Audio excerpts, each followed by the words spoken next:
Half-Life 2, Broforce, and Hollowbug all have one thing in common. They're not running on an expensive ARM board using a discrete GPU. They're running on this. Let me show you how.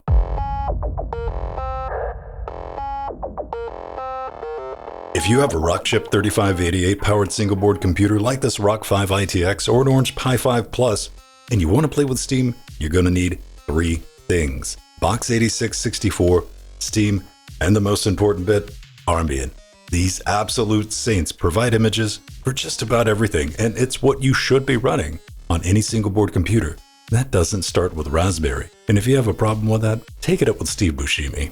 And of course, before we get started, I want you to know everything in this video is over on Interfacing Linux, so you can blindly copy and paste things into your terminal. Let's head to armbian.com. We're going to find our board and install the image with kernel 6.1, not 6.12. Trust me on this one. Time to boot it up and crack open a terminal, because up first we need to add the Box86 and Box64 ARM repositories. Now let's add support for the armhf architecture and update that package list. Then it's time to install a gang of dependencies, along with Box86 and Box64.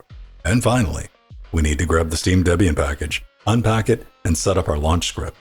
Now we can type Steam in the terminal and go make some tea, do a bit of laundry, maybe click on the like button. That'd be nice.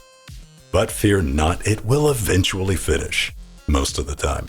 Now we can log in and realize just how chunky this Steam client is, at least on ARM. But hey, look at all those Linux games waiting to be played. Now, you're going to be tempted to enable Proton for your Windows games, but Box64 and DXVK are not on the best of terms right now, so it's time to smash that penguin button. But you skipped to this part of the video for a reason. So let's see what this Rockchip can do. Starting with Half-Life 2. All games will be running at 720p with these settings dialed all the way down to fugly, since this is very much in the hey look, it kinda runs phase.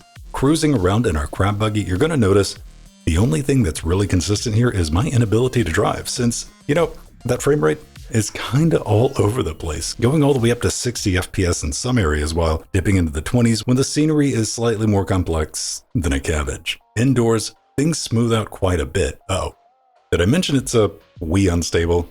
Up next, it's time for a bit of empty bug, and things are looking a lot better here. Dare I say playable. It's a pretty consistent 60 FPS right up until it isn't. But if you're into pixel games, I'm happy to report Vampire Survivors runs like a champ. Right, that stability thing. Up next, Broforce, and it's doing a better job than expected considering the absolute chaos going on the screen at any given time, with things hovering around 50 if you squint a little.